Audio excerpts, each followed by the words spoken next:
Don't quit your job. I've been waiting for that one. Yeah. Yes. Don't quit your job. Especially don't quit your job because this random dude in Romania did it. Like, Welcome everyone to the first episode of Big Behind the Indie Game. Yeah. yeah, let's go. Yeah. And today for the first episode, I'm really excited to have Lexy here, which is I would say friend, an acquaintance. We know each other for almost 2 years now. We're part of the same community game by Brașov, here in Brașov, a lovely mountain city in Romania.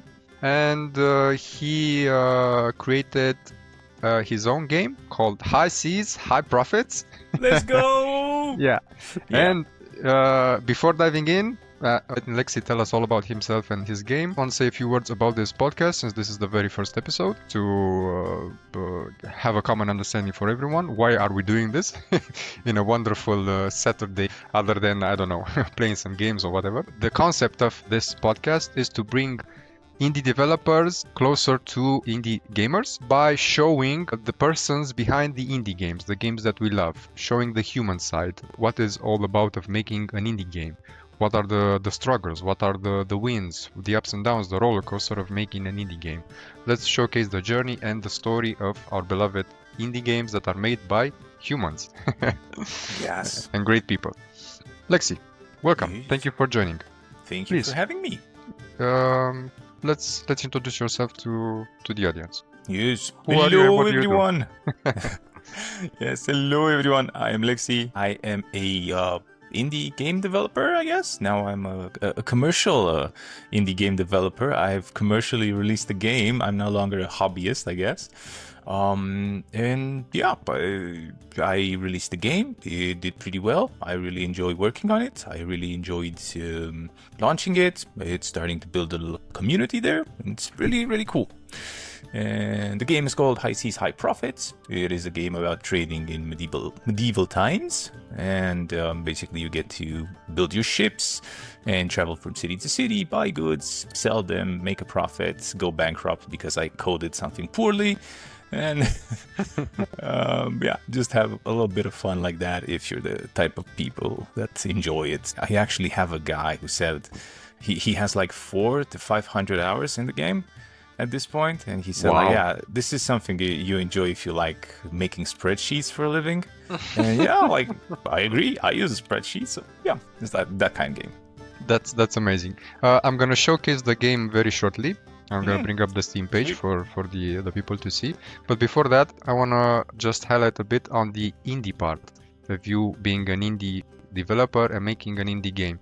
From my point of view, Lexy is the quintessential definition of an indie developer. And we're gonna dive a bit deeper on this with a few questions later. I think we all understand indie games and indie developers a bit different. It's a bit loose term and a loose definition. But Lexy is the quintessential definition of this. He made the game on his own. He quit his job from a big company, right? Yeah. He stayed I believe more than a year, right, to make the game.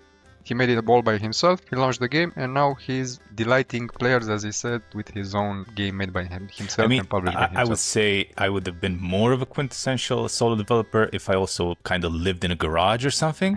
You know, I actually have a place to live, so I'm kind of missing on that one. A comfy indie developer. Yeah, that kind of keeps me out of the solo developer. But yes, it is solo developed. It's didn't have like a big team behind it. Nowadays, indie can be anything between like one dude and like 50 people, and that's still considered an indie studio, or like 50 people plus a bunch of other people from outside, like consultants and whatnot, which is fair in some sense, for sure. But yeah, solo developer and just chasing a passion and a dream and quitting your job and doing all the wrong decisions along the way.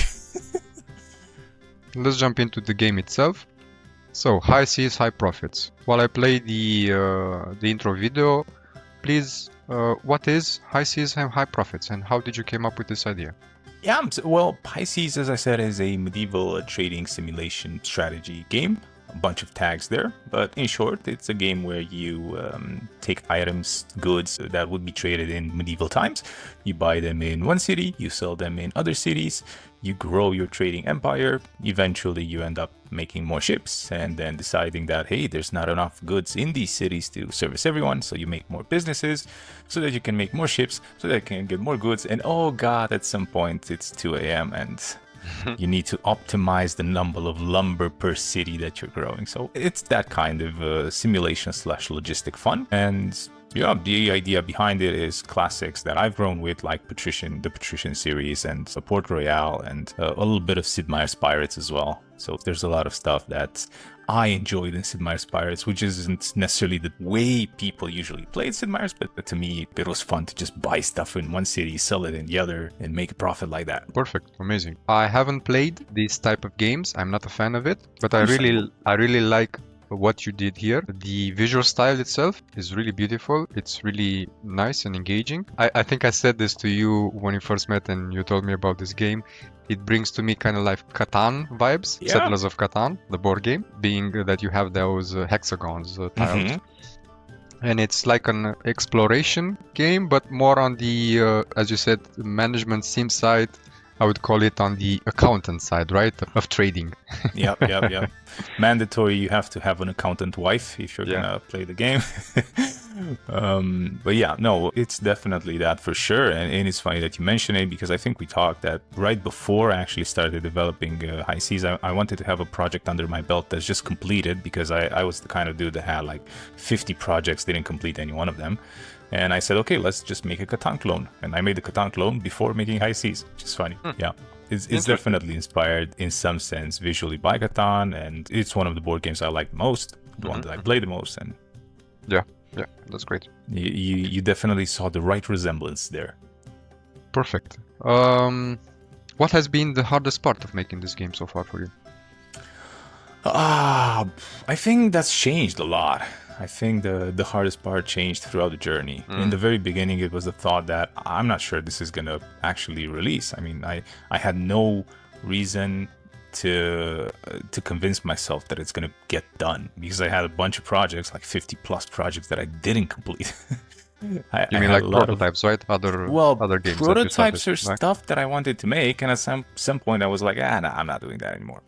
Yeah. And like the biggest challenge was, okay, I will optimize everything within this game for the idea that I will complete the game and it will be up on Steam and people will be able to see it even if they don't buy it. Amazing. This is really, really important what you said, because I think a lot of people that want to start making a game or have started it go through this process of, okay, I'm going to do something, I'm going to experiment with something, I'm going to learn something, I'm going to start a new, let's say, Unity project with a new tutorial. Yep. And they build a backlog of, as you said, 50 projects.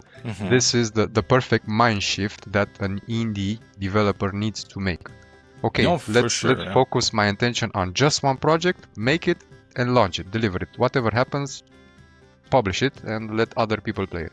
I think there's a lot of value in publishing something. So regardless of whether it becomes popular or if it's a success already is a loaded term, and we can discuss on that more, but the idea of just releasing it will put you through a series of things that will inform your future games as well. So you can do the same stuff in 50 games or 50 projects like I did, and then when you actually try to release one, you'll be like, okay, so there's things I didn't consider when making this game. I didn't consider that maybe it needs to work on other languages than English, because when I made it, it didn't need to work on other languages. Like my other 50 projects didn't.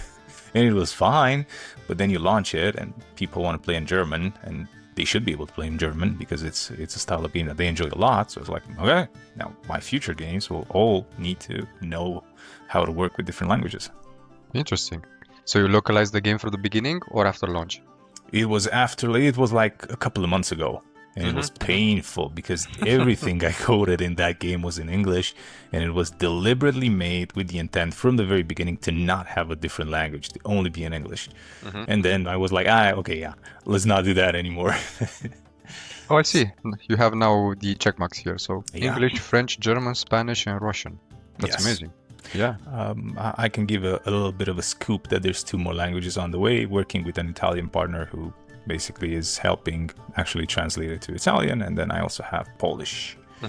So not released, but soon. And I'm really glad that you have over 100 reviews. I know that this is a really big milestone to to grow over for indie developers.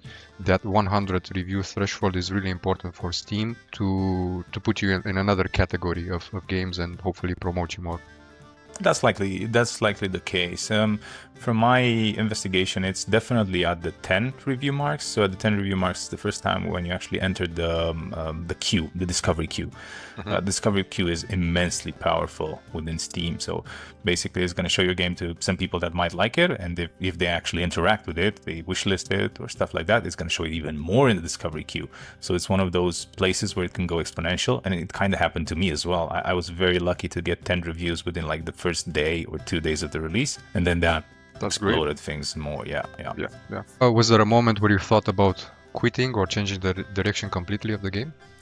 No, I was fairly fortunate in that sense. My backstory is a bit uncommon in that I actually had a corporate job. I had a corporate job that I loved and was making a lot of money. So why would you ever not do that? But I kind of, right? Yes, right. I kind of discovered that the idea of a mind virus is really true. You see this a little bit in the media about certain type of mind viruses, but you don't see it about the mind virus that is, hey, I'm not owning anything of the things that I'm producing. I'm working a lot, and I was working very long hours. I was doing extra time and all that because I enjoyed it, because I love my job, but I didn't own any of that. So at some point I figured, okay, can I maybe not do that? And that combined with the thought that, hey, I'm working very long hours and I don't need to. Again, I was making good money. I figured, yeah, let's take a little bit of time off and in that time do something else, because I was already working on the game as fun, just some little fun thing to do. I just figured, okay, let's work on the game full time.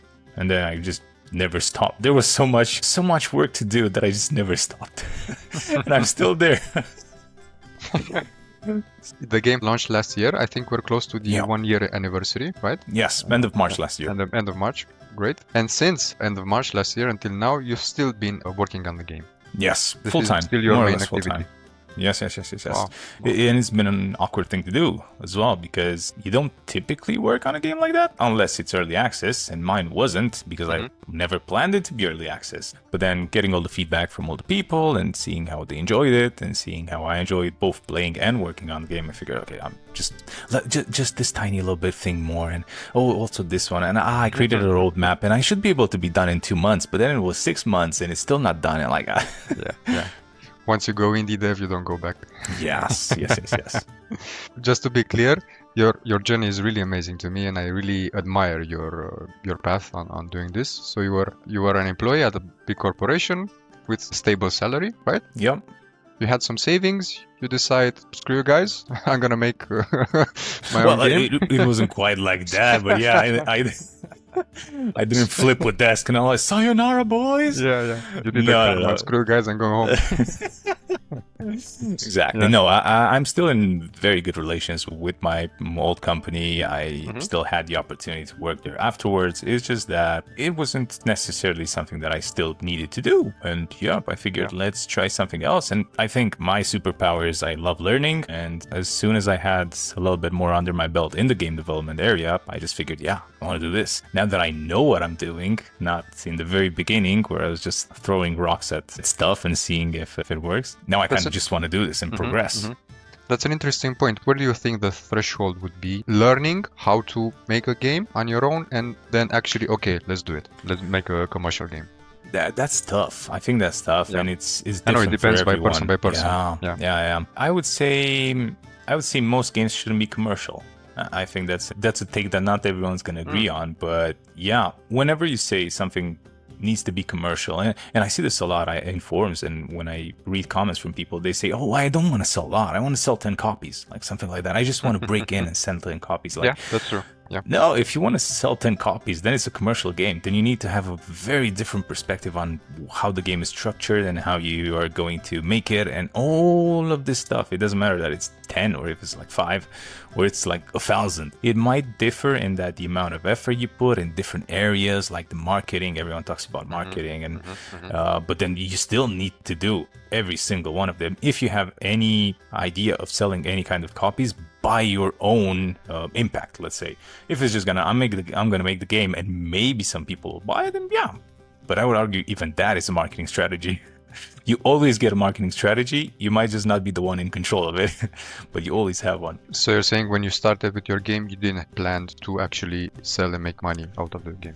No, so when I first started off with the game, it was just something fun to do after work. It was definitely that because I was still employed. This was 2023, end of 2023, I think. So no, it was just something fun. It was in the spirit of Patrician, which I enjoyed. It's a game that I absolutely loved and played the CD until it was scratched all over because I had it on a CD in like 2005, 2006, I think. And then I wanted a new version of that. I started playing Patrician again in 2023, and it's very, very dated in that it doesn't work very well on modern devices. There's plugins for it and whatnot, so you can do that. But the game is still incredibly awesome. I would recommend go buy that one, then buy High Seas, play both of them. Yeah. I first started just making a game that was in the spirit of Patrician and just Patrician, adding my own. This game, Patrician 3, if you look for it. Patrician 3. Yeah, so the Steam. memories. It is on Steam, yes. Released in 2010 on Steam at least. On Steam, I think it's 2004, and I had it around 2005 or 2006. I got the CD on one of those... old school game, yeah. Yeah, I got it on one of those magazines, if you know. You bought the magazine and you'd get some demos and then a game, maybe. We had Level here in Romania. We had Level, I think, I think it was in Level. Yes. And it was really, really cool. It was a totally different era. In fact, Patrician uses the Hands map, so the Nordic Sea and the cities around it. And in High Seas, you have procedural maps, but I also implemented custom maps specifically so that I have the map from Patrician as well, which is fun. Nice. Yeah, so no, when I started off with the game, it was not meant to be commercial. It was just meant to be something. And then eventually I figured there's probably like 100 dudes who would play this. And I did do a little bit of market research, at least in that. I saw a lot of posts on Reddit of people saying, I would love to play a Patrician, but it doesn't run on my PC or it's too hard to do. And I was like, okay, maybe there's 100 dudes who would want to play this. And there's a lot more than 100 dudes. So yeah. So you started making the game. Then when you had the idea, okay, maybe I can sell this. I started researching it, yeah. You did a bit of research. Okay, are there other people interested in this type of game, this type of genre? Yes, looking for the people and looking for similar games. And did that influence your game design later on? It definitely did, yes. At its core, the game design isn't too different from the things that you would find in Patrician. And then on top of that, there's a lot of different things, which are my own flavor, but the core is more or less the same. And it's the same as in Patrician, as in Port Royale, as in, I think, Rise of Venice. That one I didn't play, but I've heard of it. And they're all fairly old games for the most part. And then when I actually started putting it in people's hands, they had a lot of comments about it. So that influenced a lot of stuff. Initially, I only ever meant for it to be turn-based, for example. I figured I played Patrician in a way that blends its way to turn-based. You just click the button and the ship arrives in a port, and then you do your stuff, and then you click the button again. So might as well make it turn-based. And everyone hated it. Well, a lot of people hated it. So I ended up eventually implementing both turn-based and real-time, and you can do both now. Wow, that's nice. It's a fun thing, yeah. I'm really curious on another part, and I really admire you for this. The discipline that you had to work continuously almost every day, right? Day by day on the game. From my understanding, most likely you switched or changed from working at a corporation Monday to Friday to working on your own game Monday to Friday. Is that correct? Yep. Precisely that. How did you stay motivated during that time? How did you have the discipline? I switched to working from Monday to Saturday just so that it's easier. Okay. Yeah. It was the biggest concern I had, basically, from the very beginning. It was the biggest concern that I wouldn't be able to do it like this, and I would just go on my computer and play video games all day, because why wouldn't you? Like, you can just stay at home and play games every day, and you can tell yourself that it's for research or something. That works. Yeah. I know what you're saying, yeah. Well, again, I did a little bit of that as well. I shouldn't lie. Come on. I can relate with that, but since also myself I've started making games, I haven't played that much games as I used to. It's the same for me. I had periods, months where I didn't even open any game. When we're making games, we don't have any time to play games. So. That makes total sense. I would imagine given that you guys are making a mobile game as well, it would be a lot easier for you to just take up your phone, start playing some other stuff, even if it's for research or whatever. I did that a bit just for research, exactly, Yeah. to look into the game loops, the monetization part. But that's it. Then I put it down and continue working. Yeah. No, it was my biggest fear from the very beginning, and what worked for me was just establishing processes. Basically, I'm very fortunate to actually have an office where I can work, so I don't have to work from home. The fact that I wake up in the morning, go to the office, boot up the computer, look at the tasks, do all of that. It's simulating in my mind the same thing that I had in the corpo days, and that's helping tremendously. Beyond that, just like everyone else, you will have days when you don't want to do it or you want to do something else. It's either you convince yourself to do it or you're like, fuck it, I'll do it some more. Yeah, exactly. I think we're far along in the podcast that you're not losing monetization if I say fuck it. Yeah, it's fine. Don't worry. Sweet. This is an adult podcast, so it's fine. Perfect. No, but if you say like the first few seconds, you get less exposure and stuff like that. Yeah, but since this is the first episode, I don't care. So that's fair. And as you started with your game, I'm not starting this podcast for the money. So yeah, perfect. And then I'm gonna enjoy the money 1 year later or 2 years later, whenever they come. Eventually, it's gonna be a giant success. Money come to me, but at the start, precisely because of that. Yeah. Okay. So wrapping this section up, this is how you maintained your discipline. You worked on your game as if it were your job. Yep.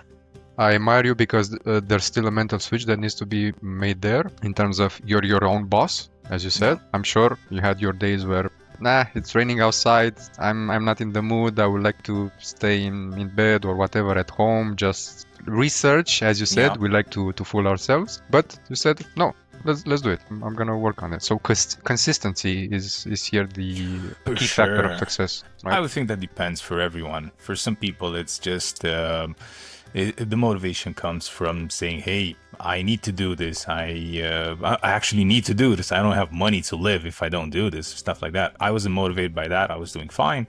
It's just that for me, it was consistency. And I think for the vast majority of habits that you want to train, it's just consistency. So if you do it every day, it's going to be harder not to do it because you're doing it every day, something like that. Very interesting. Is there a part of your game that you most emotionally attached to, even if the players might not notice it? Is there something that's, let's say, your own Easter egg in there? Oh, I don't know. I think there was a part of the game that I was very proud of and everyone hated, so I'll tell you that one. Okay. Yeah. Yeah, it was the idea that all the cities, they have names which are alphabetically ordered. So there's Amberwick and Brondale and Corwick and stuff like that.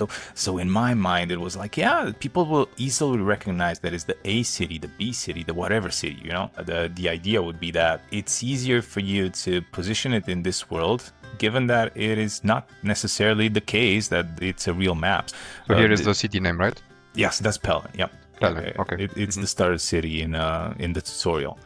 And I thought it was cool. And then everyone basically they made fun of it. I wanted to have names that don't necessarily relate to anything, but they also still sound like city names. And I put a lot of thought into them. And then I included some which are like... Yeah, no, it's Hamburg. That's a real map. That is the Hans map, the northern and Malmo, right? Sea. Malmo, yes, as well. Yeah. Wow. And Lübeck and Stettin and Rostock and so these are real cities here. Yes. That's why I mean that if you see in the bottom right corner of the mini map, that's the actual map of the Northern Sea. There's London at some point. There's all that good stuff. Really cool. But yeah, for the cities that are part of maps which are not handcrafted, this is a handcrafted map. I just wanted to have a big pool of city names, and I thought a lot about them, and I put them in a list, and then it ended up that some of them are from fantasy stuff, and people make fun of them, and yeah, that's what you get. I think this is close to your heart. No, it's a nice story, yeah. It definitely is, yeah.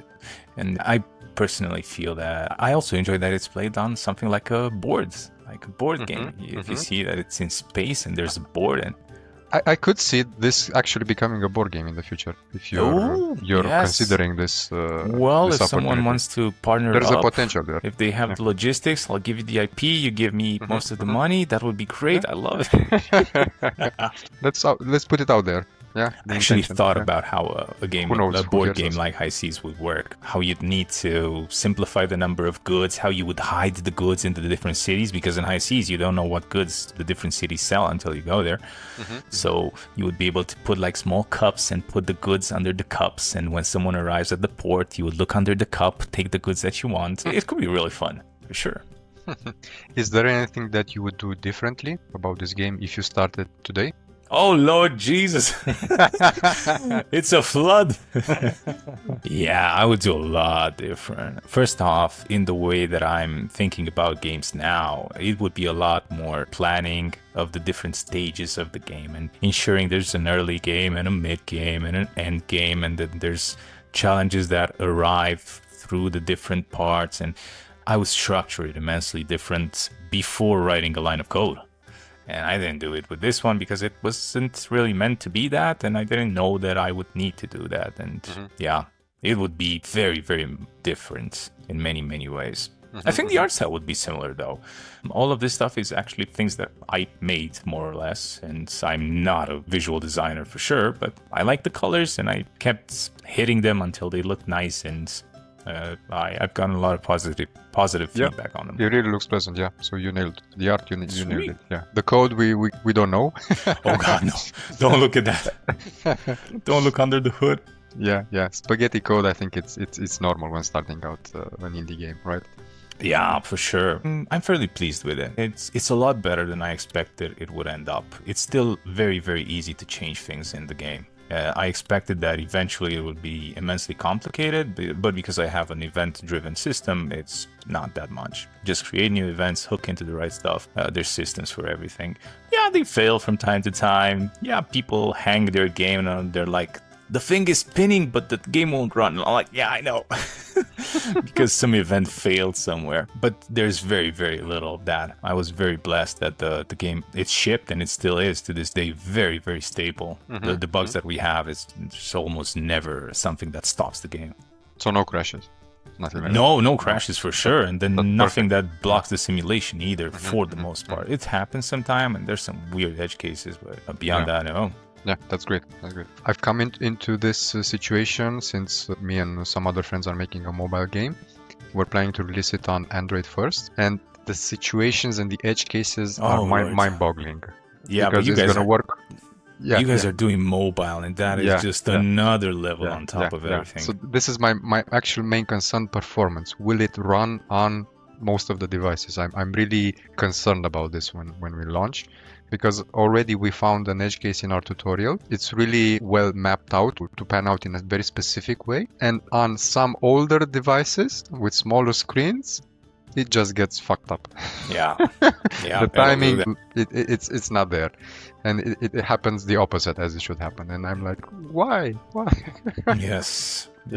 Well, I come from web development for the most part, and on web dev we do a lot of stuff that works on mobile, and yeah, I totally feel your pain. I would not want to do that.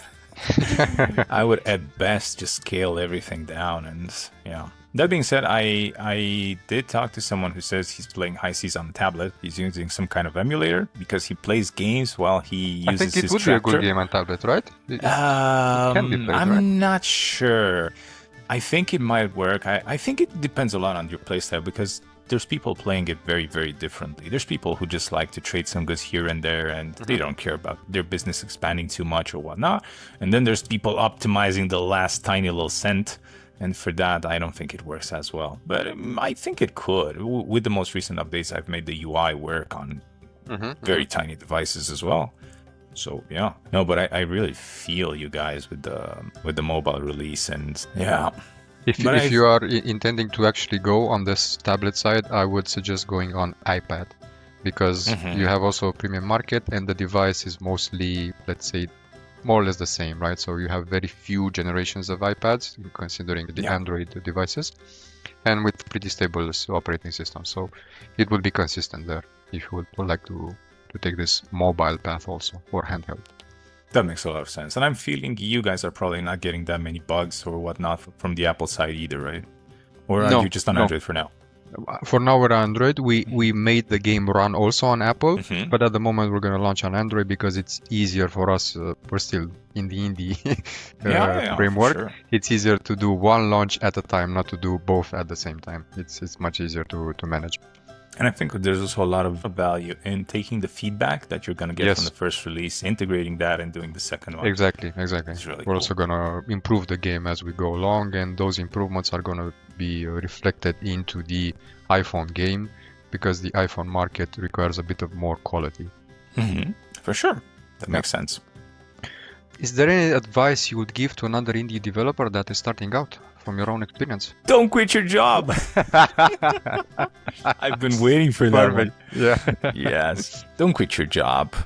Especially don't quit your job because this random dude in Romania did it. Like, I see a lot of this. On the web. I actually love watching people talk about games. I didn't before, but now I do. And I watch a lot of people who say like, yeah, follow your dreams. Follow your passion. I'm like, no, I mean, yes, follow your dreams, but don't quit your job. Like, take it to a level where it makes sense that either you won't starve or you won't starve in the next 6 months, or at least you have some kind of padding or something. So yeah, don't quit your job. But beyond that, I know what you mean. yeah, I think beyond that, what works for people on the internet is not bound to work for you. But what worked for me was having a curious mindset and just being like, hey, I want to learn how to do that. Maybe I can integrate it in the game. Just recently, I was researching some things about performance in Unity, and I was like, okay, how do I test this? Let's test it in high seas. And yeah, I implemented the world map as it works now. Had a massive FPS gain just recently, and it was just because I was curious about something, tested it worked in the game as well. I'm like, yay, it's perfect. So be curious, make games, don't quit your job. Yeah. Not necessarily in that order. I can relate to that. Also in 2023, I did the same. I quit my job for the whole year, my own savings, as I worked on the game together with other people, as I said. And then at the end of 2023, beginning of 2024, I ran out of saving my own money. Okay, what do I do now? I had to make a decision. Obviously, I wanted to continue with the game, and I needed a job, right? Pay rent, eat, right? The basics. So, back into the corporation world, right? And in my own free time, working on the game still. So, yeah, that's a solid advice. Don't quit your job at the beginning until you see some return of your own time invested in your own work.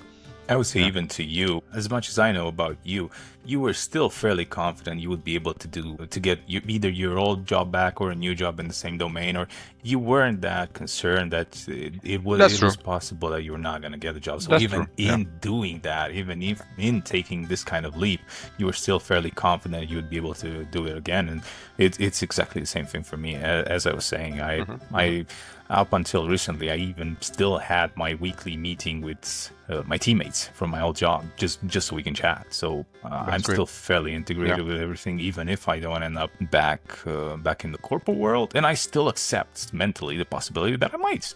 I don't mind it. It's an interesting adventure and challenge, but maybe it'll end. I don't know. Maybe I will take my job. So hey, we'll figure something out.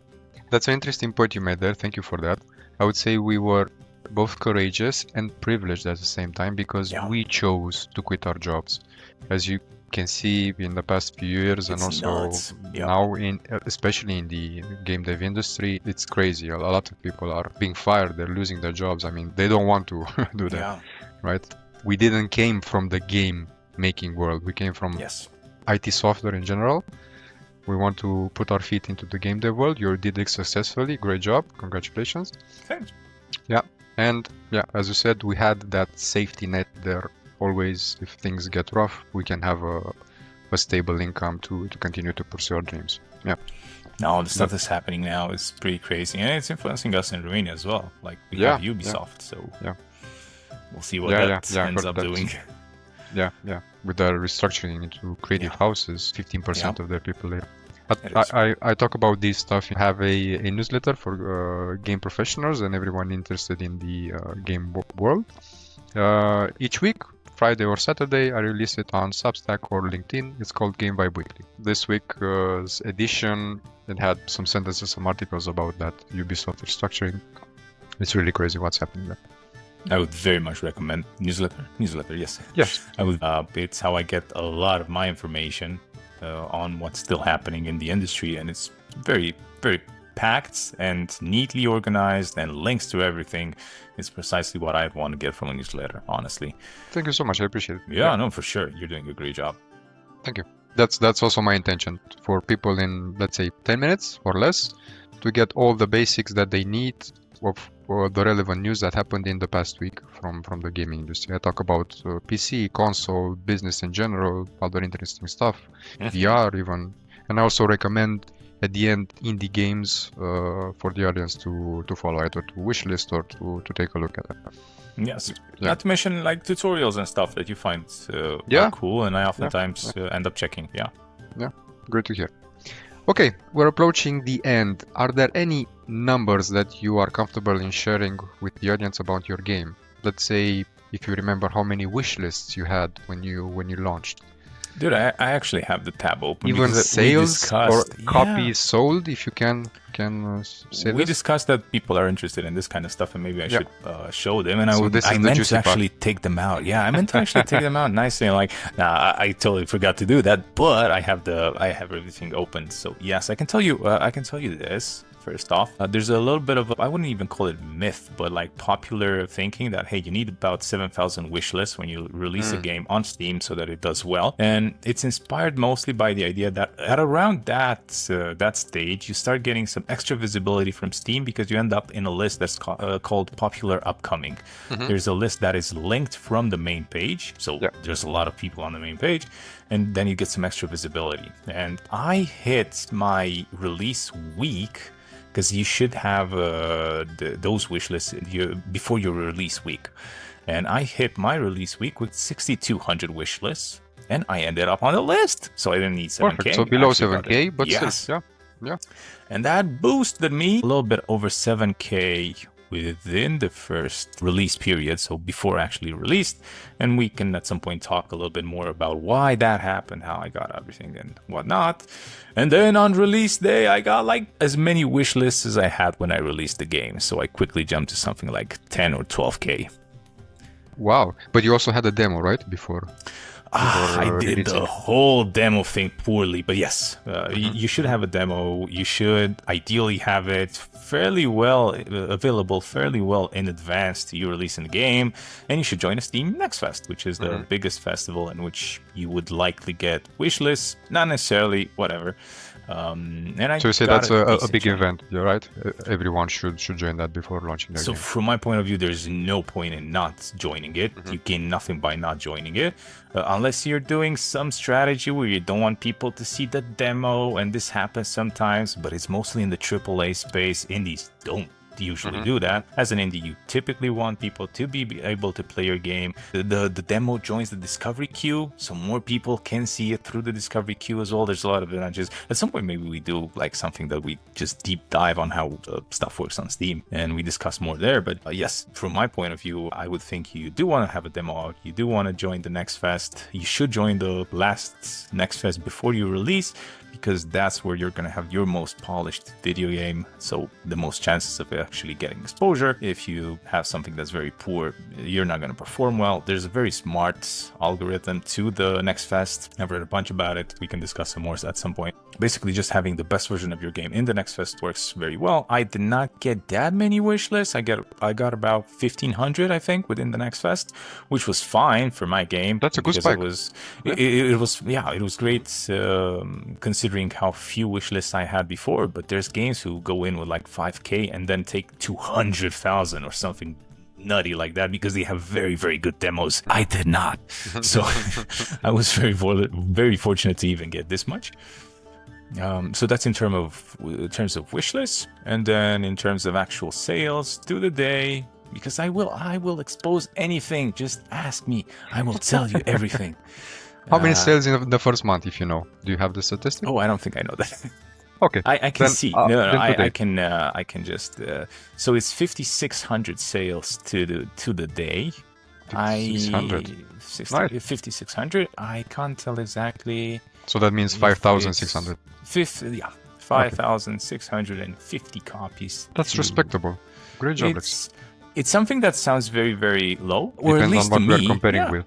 To me, it sounds like very low. Like 5,000 people are all the people who have ever played my game. Like it sounds low. But then you look at the fact that it's still a $15 game. So overall, there's still a lot of money that people spend on it. And it's incredible considering all the stuff that you end up doing just so that even this amount of people end up seeing it. So for sure, I should be able to tell you how many sales in the first month, which was 724. Nice. That's really good.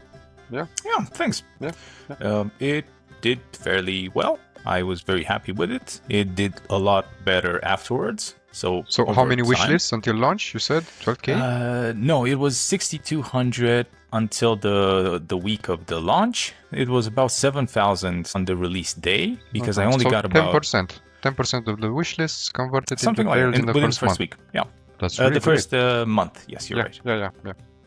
That's really great, man. Great job. Yeah. Thank you. Thank you. And with that money, you went to Japan, right? No, thank God I had prepared everything for Japan before that. Yeah. No, it's crazy. I actually went in Japan in April, so it's crazy what the prices are if you buy everything last minute for Japan. No, I had bought everything like a year before. This was pretty much at the time where I quit my job, so... But that's great that you took a holiday after releasing yes, the game. I figured the game is out. It's going to be perfect it. and have absolutely no bugs. I might as well go rest. And then I was working on a Shinkansen train, trying to fix stuff and breaking more things. I don't think I will ever again work on a train, or at least not on the game. I broke so many things, and they were already pretty broken. And I broke more. I managed to do that. Lexy, where can people follow you and get more out of you and also the game and support you? I don't have a lot of channels for stuff. You can wishlist the game. I'll probably eventually do something. There's a Discord channel. You Even can find the it on demo. the Sorry page. about that. So this is important. People can try out the demo for free, right? This is known stuff. So You please can still play the demo. It's a bit dated at this point. My strategy for the demo is something that we'll be able to discuss at some point. It basically contains the full game, more or less. It's just limited to an in-game period, so you don't get to play more than 6 years. And 6 years can be a lot of hours anyway, so just play the demo. Don't buy the game. Play the demo and then buy the game, but just play the demo. And there's a Discord channel. There's about 400 of us in there already, which is pretty cool, and we discuss a lot of stuff about video games in general and strategy games and whatnot. There's an X/Twitter thing, but I don't really use it. But you can follow me mostly on Discord. Discord would be best. I'm gonna put the link to the Discord invite your server Sweet. in the description, and also for the game for people to see. I see you have also a sale, but by the time this video will launch, I don't think the sale will be available anymore. I just wishlist the game. I do sales all the time. Perfect. All the time. Perfect. We all love sales, right? Yes, most of the games sell on sales. We can discuss that. Yeah. Sweet. Okay, Lexy. Well, thank you so much. This has been a joy. I had fun talking with you. Yeah. I really enjoyed talking with you and finding out more about your game and your journey. Before closing, just figured that I forgot to introduce myself to the audience. Well, it's only your podcast, right? I'm thinking like I've been doing this for 3 years now, right? Everyone knows me. Of course, like... Yeah. So my name is Tibi. At the very end. Yeah. I'm very passionate about games and mostly game making. I'm more specialized in the production side of making games. I've been doing this for 3 years now, together with 5 other people. We were 6, now we're 4 that have been working on our own mobile game called Fraggy Go. And in the meantime, I've created a wonderful community of game developers here in Brașov, where we are in Romania. We are close to 30 people now, and next weekend we'll get together to make some games in the Global Game Jam 2026. I'm really looking forward to it. You'll come, right, Lexy? Yes. You'll be there. Perfect. For sure. And at the same time, I'm the publisher of a weekly newsletter called Game Vibe Weekly on Substack and LinkedIn. I'm going to put some links to that also. Really, really useful information. I like to be informed about the industry because this gives me a lot of knowledge and power. And I like to share this to other people so they also can gain value out of this. Thank you for that. You deserve it. If you guys watch the whole thing, you deserve to know who TV is. This is the bonus, right, at the end. Thank you so much. Nice. Thank you. If a player remembers just one thing about you or your game after this episode, what would you want that to be? Spreadsheets. You love spreadsheets? Do you have the type of job where you have to update spreadsheets? You will love High Seas, High Profits. Yeah. I'm gonna put that in the that's it. intro. Yeah. In the hook at the Perfect. beginning, It's right? perfect. Yes. Yes. Okay. Sweet. Thank you for sharing that. Thank you for. Thank you so much being for part having of me. the- Yeah. Yeah. Great. First episode. So this is the first episode of Big Behind the Indie Game. Hopefully the first of many, and hope you had fun as we did, and you gained some useful information and maybe some inspiration for you to start on your own journey or to continue with. Yes. Stay tuned because it gets better. Yes. Thank you for that. All right. Bye. Bye bye.